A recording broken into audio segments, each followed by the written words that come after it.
Welcome to the Herd's official YouTube channel. Make sure to like and subscribe. Don't forget to check out the Colin Cowherd podcast, all of our NFL instant reactions, and more football content. And with that, Greg Cosell, 46 years NFL films.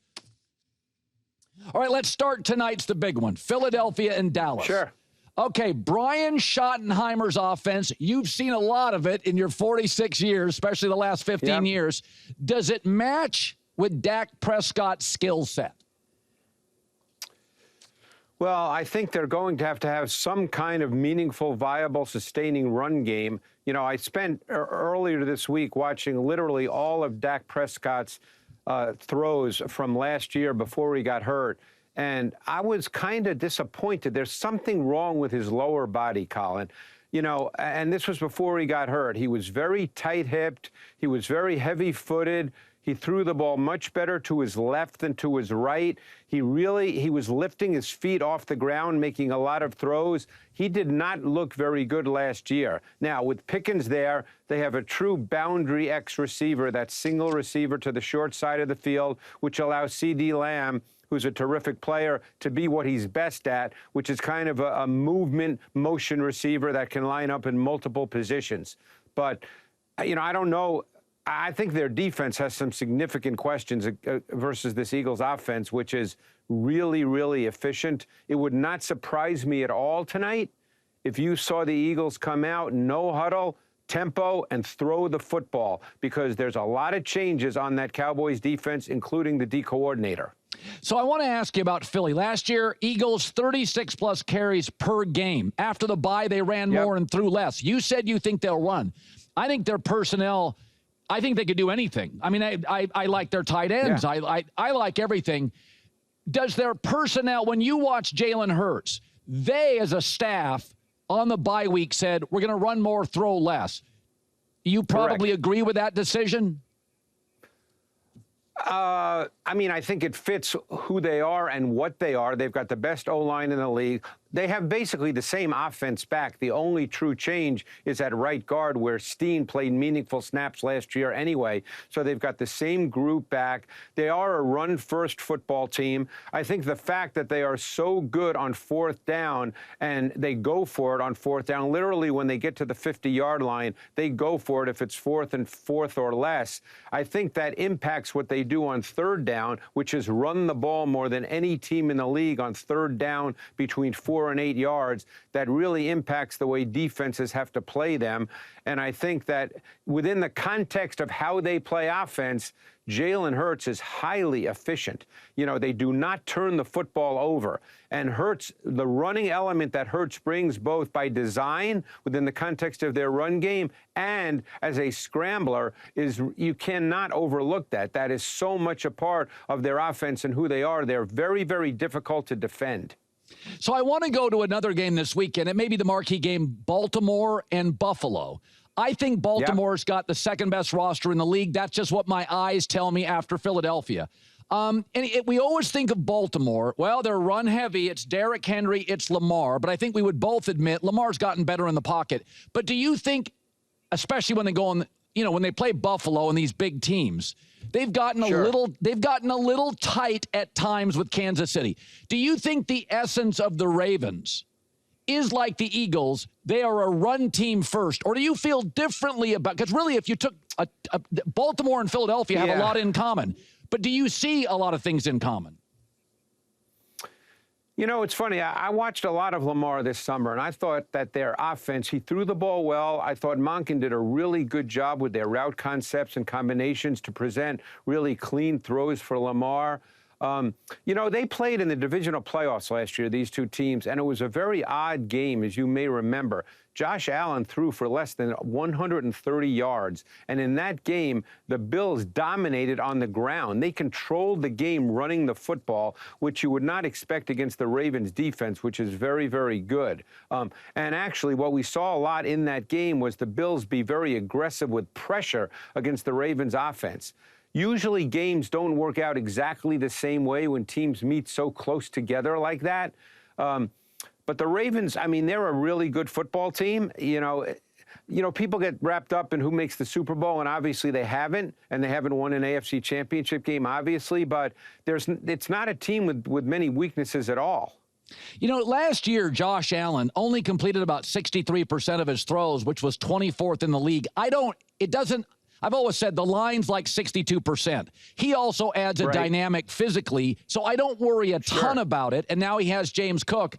But let me ask you, when you look at that number for all his talent, was it mechanics, footwork, or was it just lack of dependable receiving targets? Well, I think the one thing they were lacking last year, which they're hoping they rectify this year with the development of Keon Coleman and Josh Palmer now being there, coming over from the Chargers, is they really didn't have one-on-one winners last year. And I think that impacts a quarterback, obviously, because when you get man coverage, I remember having this conversation years ago with Troy Aikman, and he said when it's one-on-one on the outside, your receivers have to win. And they did not really have that guy. Shakir is an excellent slot receiver. That's who he is. He's very good at it. But he can't really be your number one weapon over the course of a season. They just didn't really have receivers on the edge who could win one-on-one. And that absolutely impacts your quarterback. So I don't think that completion percentage number is really indicative of anything truly important about Josh Allen. Let's talk Green Bay, Detroit. So I think I certainly felt this way. I loved all their young receivers and tight ends. But then they go in the first round and they go after a wide receiver, a kid from Texas I like. So my take was, what is that telling me? They may not like their receiving core as much. Maybe I overvalued all their young guys. Christian Watson can't stay healthy, but I like their tight ends. I really like their running back. What did it tell you when they drafted a wide receiver? Am I overvaluing all their young receiving talent? You know what, Colin? It could be that they had Golden rated as a top 10 player on their board, and when he was there at whatever number they drafted, they said, we have to stick to our board. That's the stuff we don't know. We start reading into all this. I personally really liked Matthew Golden's tape coming out of Texas. I thought he was an ascending player as the year progressed in college. When I did him for the draft, I really, really liked him. The other player in that offense that I think really is a player to watch this year is the tight end Kraft. Yeah. Kraft is a really good player. He's pretty athletic. I mean, we don't necessarily mention him when we talk about the highly athletic tight ends in the league, but he's pretty close to that. They're a pretty good offensive team. Love is I watched a lot of Love as well this summer. I still think at times his lower body mechanics can cause him some problems, but there's no question this kid can play off his back foot and drive the ball both in the middle of the field and outside the numbers. I like the fact that he's an aggressive thrower. They'll be really interesting because of their defense as well. Now, we know they have Micah Parsons. Last year, they had one of the highest stunt percentages with their defensive line of any team in the league. And now that they have Micah Parsons and another year with linebacker Edgerrin Cooper, another player to watch, he was a great pass rusher as a blitzer at Texas A&M, and he sort of had to get his feet wet last year as a rookie. This could be a really intriguing defense as well. Okay, so the Lions go out and replace both coordinators. Philadelphia did that a few years ago, and by week 10 or 11, they were a mess.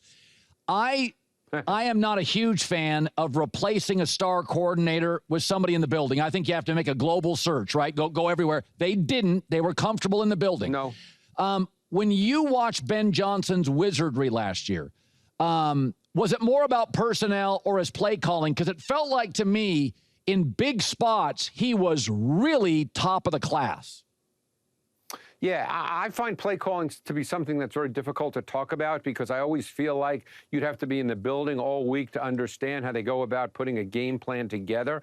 To me, when I watch that offense and Ben Johnson, to me, what stands out is just the spacing of the route concepts, how it really beautifully defines the reads for the quarterback because the spacing is so good. I mean, football is still a game because we don't think of it, unlike, let's say, basketball or hockey, where you can see the whole field basically or all the ice. You can't see the entire football field, but it's still a game that's played in confined space. And therefore, spacing and balance. You hear floor balance in basketball all the time, but that's critical for the passing game, particularly against zone coverage. And that's where I thought Ben Johnson was an absolute master. Now, I would imagine conceptually, they're not going to change very much at all. Goff understands that offense exceptionally well, and there may be no quarterback better in football at throwing between the numbers at the intermediate level. So now it comes down to how the new coordinator calls a game, and that's impossible to know until we see it, and even then we might not know because we're not there. I want to ask you a question. So Kansas City and the Chargers play overseas, and we all know how great Andy Reid is and Patrick Mahomes is, and we know how good Joe Thuney was. And this team averaged 22 points the last 2 seasons. That's what they averaged with Andy Reid and Mahomes. Yep. And that leads me to believe this personnel is being elevated, and it's not very good. Now, I would say they have drafted the defensive side brilliantly. They have missed, like every team in the league, they've missed on wide receivers. But if you would have told me Reid and Mahomes and Travis Kelce, Joe Thuney averaged 22 points the last 2 years, I'd be like, what is wrong? My take is the left tackle and the receiving core, it feels like they're bailing water. What does the film say about the Chiefs' personnel? Well, they were very condensed as a pass game. We know Mahomes can make special plays at any point in the game. He's just a special player with maybe the best sense of spatial awareness of any quarterback we've ever seen. But their left tackle position, which is now a rookie, Josh Simmons from Ohio State. Their left guard is Sua Matea, who's not really played left guard. He was a tackle in college. And the Chargers last year caused some problems for them with their defense. I watched both of those games. The first game, they played a ton of zone because they did not have Derwin James, and they caused problems. The second game, they had Derwin James and played far more man because James can match up to Travis Kelce. But I would expect in this matchup, they will test the left tackle and the left guard. There'll be a lot of stunt concepts. They'll put Khalil Mack on the left tackle. I mean, this is an interesting matchup as far as the pass rush versus this offensive line. All right, Drake Maye. New England, I think, is going to be a wild card team. I think coaching upgrade, $300 million in free agency.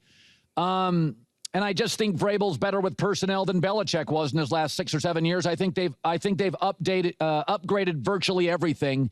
What did you see? Give me something about Drake Maye that you really found promising, Greg, on film, and then something that he absolutely has to work on. I would say 2 things that I really noticed on film and studying him this summer was just innate toughness in the pocket, and I don't think you can teach that. I think the guys that are willing to stand and deliver when there's people around them and they know they're going to get hit, I'm not sure you can teach that. He's got that. The other thing I'm not sure that you can teach players is just a natural willingness to throw the ball into tight windows. They see those throws as viable throws, and Drake Maye sees those throws as viable throws.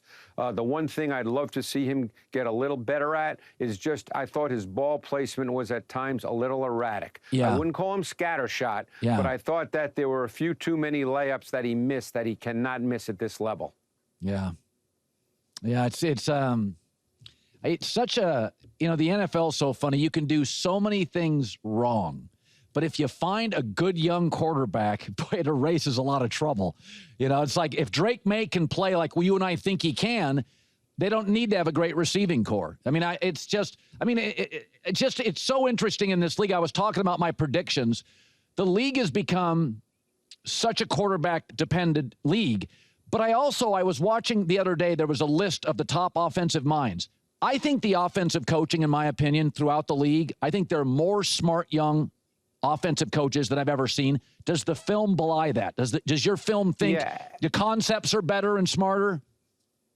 Well, here's how I'd answer that. I think that there's very few quarterbacks, even the ones we think are great, because I talk to coaches, that have no flaws in their game at all. There's very few guys like that. So I think what really good offensive coaches do, besides being able to scheme well-designed plays, is understand the strengths of their quarterback and how to minimize the limitations or flaws. And I think that's absolutely critical for coaches because, as I said, if you speak to coaches, no coach will tell you, oh, this guy's perfect. He's got no flaws in his game. No coach talks like that. And I think that's the absolute key to getting the most not only out of your quarterback, Colin, but out of your team.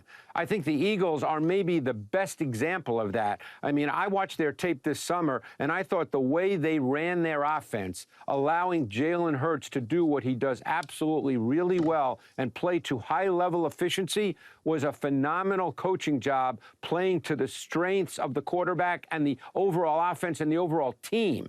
And I think that's one reason they're so good. Yeah. Well, I hope you're as fired up as we are, and I know you are. 46 years, NFL films. Yep. Can't wait for tonight. Greg, as always, great seeing you. Thanks, Colin. Appreciate it.